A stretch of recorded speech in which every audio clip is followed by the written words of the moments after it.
Hello friend, welcome to our channel Educational World. প্রাচীন হিন্দু সমাজ ব্যবস্থা কর্মের ভিত্তিতে ব্রাহ্মণ, ক্ষত্রিয়, বৈশ্য ও শূদ্র এই চারটি শ্রেণীতে বিভক্ত ছিল। এখন এই চারটি শ্রেণী বা সম্প্রদায়ের মধ্যে কোনো একটি শ্রেণীর মানুষ তাদের যে সমস্ত সুযোগ সুবিধা বা প্রাপ্ত যে অধিকার, সেই অধিকার থেকে কিন্তু প্রতিনিয়ত বঞ্চিত হতে থাকে। শুধু বঞ্চিতই নয়, তারা প্রতিনিয়ত শোষিত এবং নিপীড়িত হতে থাকে। কিন্তু পরবর্তীকালে বেশ কিছু শুভবুদ্ধি সম্পন্ন মানুষের আবির্ভাব ঘটে এবং তারা কিন্তু এই প্রচলিত যে ব্যবস্থাপনা বা প্রচলিত যে সিস্টেম, তার বিরুদ্ধে কিন্তু তারা গর্জে ওঠে এবং তারই ফলশ্রুতি স্বাধীনতা লাভের পরবর্তী সময়ে তারা সংবিধান তৈরির মাধ্যমে সেই সমস্ত পিছিয়ে পড়া শ্রেণীকে একটি বিশেষ মর্যাদা দেন বা বিশেষ শ্রেণীভুক্ত করেন এবং তাদের অগ্রমুখী করার লক্ষ্যে তাদের কিন্তু বিশেষ বিশেষ সুবিধা কিন্তু প্রদান করে থাকেন, যে সুবিধাগুলি বর্তমান সময়ে বিভিন্ন ক্ষেত্রে কিন্তু সেটি শিক্ষা হোক, সেটি সামাজিক ক্ষেত্র হোক, বিভিন্ন ক্ষেত্রে কিন্তু আমরা লক্ষ্য করে থাকি। তাই আজকে আমরা যে বিষয়টি নিয়ে আলোচনা করব সেটি হচ্ছে শিডিউল কাস্ট অর্থাৎ এসসি এবং শিডিউল ট্রাইবস অর্থাৎ এসটি এদের জন্য বেস্ট 5টি স্কিমস এবং স্কলারশিপ যেগুলি তাদের উচ্চশিক্ষার ক্ষেত্রে অভূতপূর্ব সুবিধা প্রদান করবে। আসুন দেখে নেওয়া যাক সেই 5টি বেস্ট স্কিমস এবং স্কলারশিপ সম্পর্কে।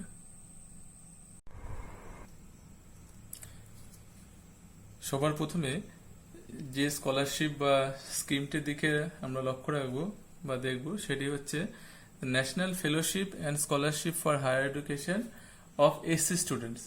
অর্থাৎ বুঝতেই পারছি এই স্কলারশিপটি শুধুমাত্র এসটি অর্থাৎ শিডিউল ট্রাইবস স্টুডেন্টদের জন্য। তো যদি একটু বিশদে আমরা দেখতে চাই স্কলারশিপটি সম্পর্কে, দেখুন দেখতেই পাচ্ছেন, the maximum duration of fellowship of candidates pursuing MPhil is 2 years and for PhD is 5 years.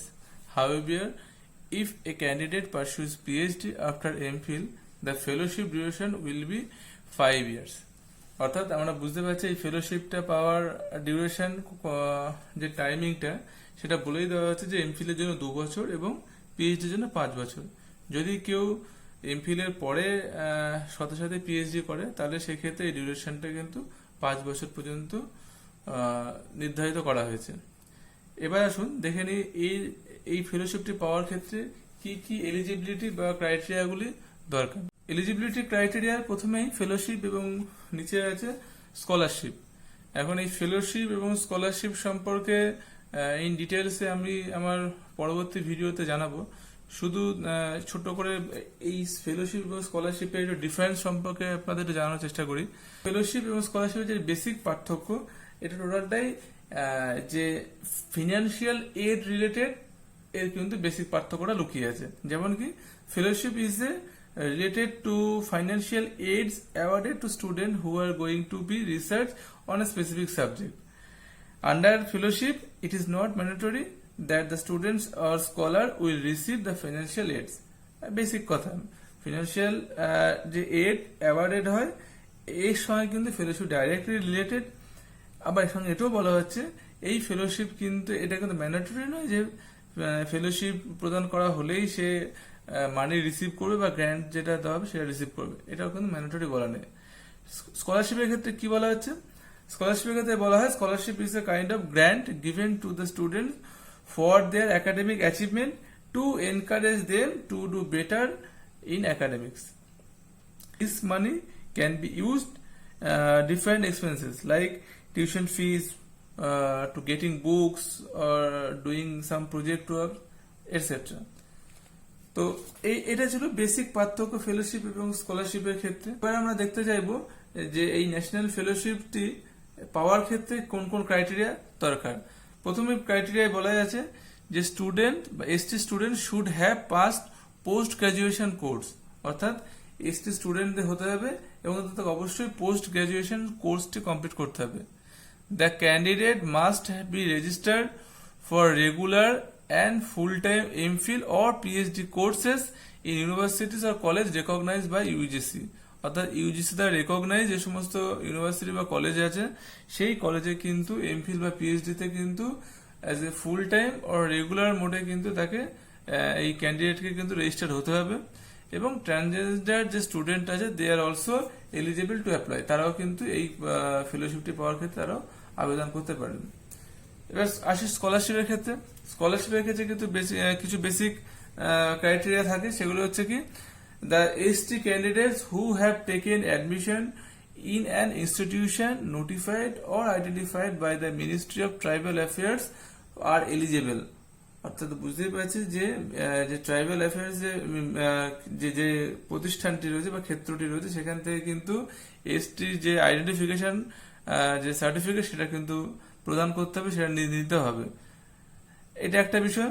আর একটা বিষয় কি the annual income of their family should be less than 6 lakhs from all source. অর্থাৎ ফ্যামিলি ইনকাম কিন্তু annually কিন্তু 6 লাখের নিচে হতে হবে। এই দুটো ক্রাইটেরিয়া বেস করে কিন্তু এই যে স্কলারশিপটা আমরা আলোচনা করলাম, এই স্কলারশিপটা কিন্তু এসটি স্টুডেন্টরা পেতেই পারেন। নেক্সট আসবো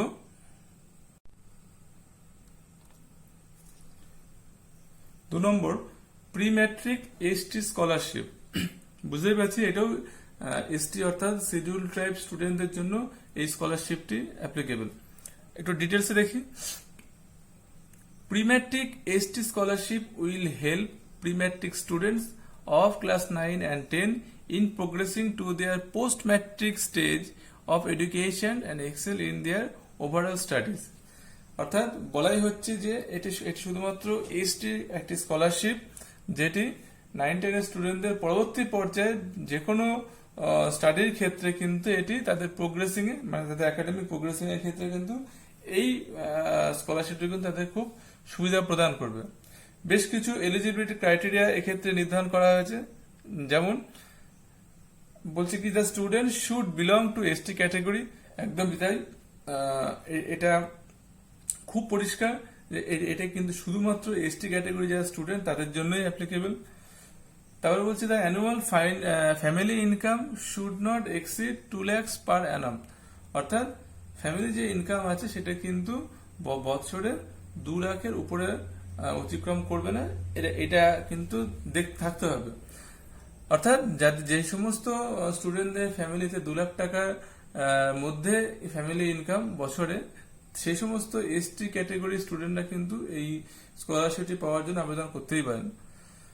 The student should not get any other funds from other governments। অর্থাৎ গভর্নমেন্ট থেকে কিন্তু আলাদা কোনো এইরকম ফান্ড যারা পাচ্ছেন তারা কিন্তু এই স্কলারশিপটা কিন্তু জন্য অ্যাপ্লাই করতে পারবেন না। অর্থাৎ যারা এমন কোনো ফান্ড গভর্নমেন্ট থেকে পান না সেই সমস্ত শিক্ষার্থীরা কিন্তু এই স্কলারশিপটার জন্য অ্যাপ্লাই করতে পারবেন। Number 4 and last, he or she must be a regular and full-time student of a recognized government schools or school recognized by the government or central state board secondary education। অর্থাৎ শিক্ষার্থী যিনি এই স্কলারশিপের জন্য apply করবেন তিনি কিন্তু অবশ্যই রেগুলার এবং ফুল টাইম স্টুডেন্ট হতে হবে যে কোনো একটি, সেটা সেন্ট্রাল হোক বা স্টেট হোক, যে কোনো সেন্ট্রাল এবং স্টেটের যে সমস্ত সেকেন্ডারি বোর্ড স্কুল আছে সেই স্কুলের, এটা কিন্তু লক্ষ্য রাখতে হবে। নেক্সট আমরা আসবো doctor Ambedkar national merit scholarship scheme. কি বলছে? This scholarship is provided for the meritorious students of one-time case awarded for pursuing higher studies. It is given to 3 students scoring highest marks in class 10 level conducted by the Educational Board or Council।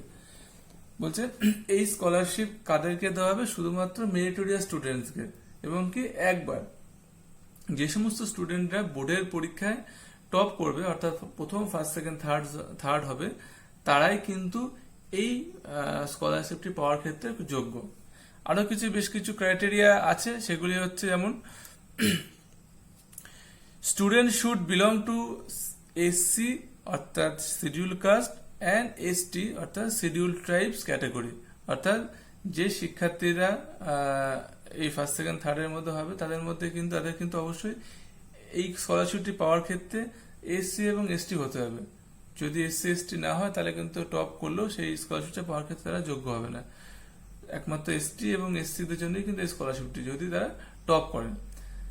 2 নম্বর কি বলছে, the family income should not be more than 1 lakh in preceding financial year, অর্থাৎ মানে বাৎসরিক তাদের ইনকামটা কিন্তু 1 লাখের নিচে হতে হবে।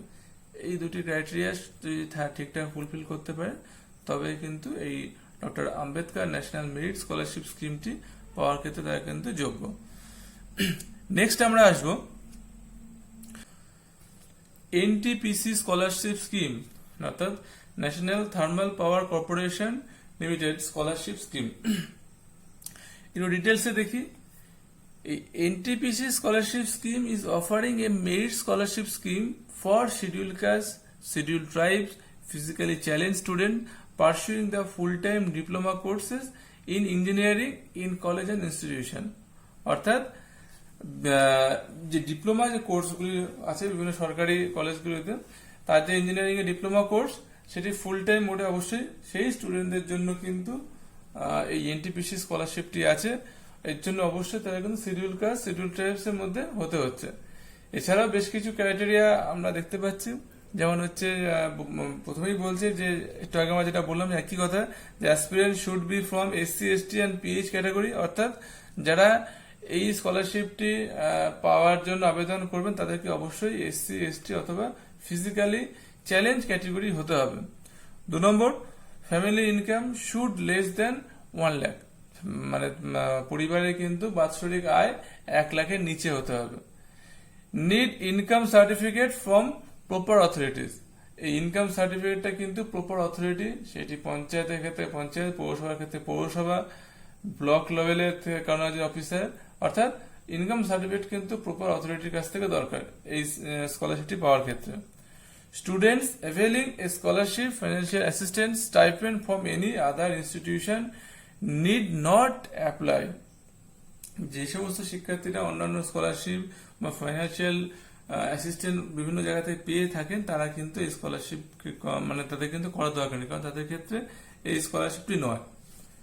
ওকে, নেক্সট আমরা দেখব, নেক্সট এবং এটাই last, foundation of academic excellence and access, short ফর্মে বলা হচ্ছে FAEA স্কলারশিপ।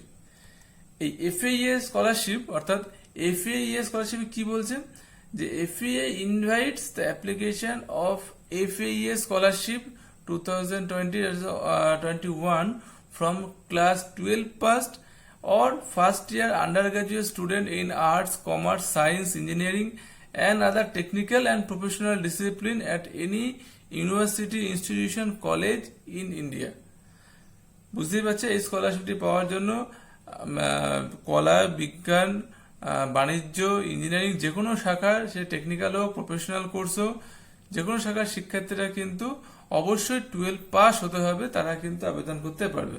হয় 12 পাস, আদারওয়াইজ তাকে কিন্তু ফার্স্ট ইয়ার আন্ডার গ্রাজুয়েট থাকতে হবে, তারা কিন্তু অ্যাপ্লাই করতে পারবে। This objective of this programme is to provide the financial assistance for the completion of graduation course which including tuition fees, maintenance allowance or hostel mess charge। এই ক্ষেত্রে যে গ্র্যান্টটি বা এইডটি পাওয়া যাবে, সেই এইডটি কিন্তু কি জন্য প্রদান করা হচ্ছে, যাতে তাদের গ্রাজুয়েশন কোর্সটি কমপ্লিট করতে পারে, এবং এই মানিটি কিন্তু সে টিউশন ফিস, মেনটেনেন্স অ্যালাউন্স বা হোস্টেল মেস যেখানে থাকে না কেন সেই সমস্ত ক্ষেত্রে কিন্তু এই টাকাটা কিন্তু ব্যবহার করা যেতে পারে। এর জন্য বেশ কিছু এলিজিবিলিটি ক্রাইটেরিয়া আছে। প্রথম বলছে কি, to be eligible an applicant must have pass 12 from a recognized board of secondary education in India, অর্থাৎ 12 পাস করতে হবে ভারতবর্ষের যে কোনো রেকগনাইজড বোর্ড থেকে, তাই কিন্তু 12 পাস করার সার্টিফিকেট দেখাতে হবে, 12 পাস করতে হবে। Otherwise BA first year under graduate student অথবা আন্ডার গ্রাজুয়েট স্টুডেন্ট হিসেবে দেখালেও চলবে। Belong to socially economically disadvantage section, অর্থাৎ তাদেরকে কিন্তু SC, ST অথবা BPL ক্যাটাগরি কিন্তু তাদের মানে এই ক্যাটাগরির মধ্যে তাকে থাকতে হবে, তবেই কিন্তু এই স্কলারশিপটি কিন্তু তারা অ্যাপ্লাই করতে পারবে। তো এই ছিল বেসিক 5টি স্কলারশিপ এবং স্কিম, যেটি শিডিউল কাস্ট এবং শিডিউল ট্রাইব শিক্ষার্থীদের কিন্তু উচ্চশিক্ষার ক্ষেত্রে বা শিক্ষার অগ্রগতিকে আনতে কিন্তু সাহায্য করবে। আশা করি ভিডিওটি আপনাদের ভালো লেগেছে। যদি ভিডিওটি ভালো লেগে থাকে তাহলে প্লিজ চ্যানেলটিকে সাবস্ক্রাইব করুন, লাইক করুন, কমেন্ট করুন, কোনো ভুল ভ্রান্তি হলে আমাদের জানান এবং চ্যানেলটিকে সাবস্ক্রাইব করুন এবং পাশে থাকা বেল আইকনে ক্লিক করে আমাদের সঙ্গে জুড়ে থাকুন নতুন নতুন ভিডিও পাওয়ার জন্য। Thank you.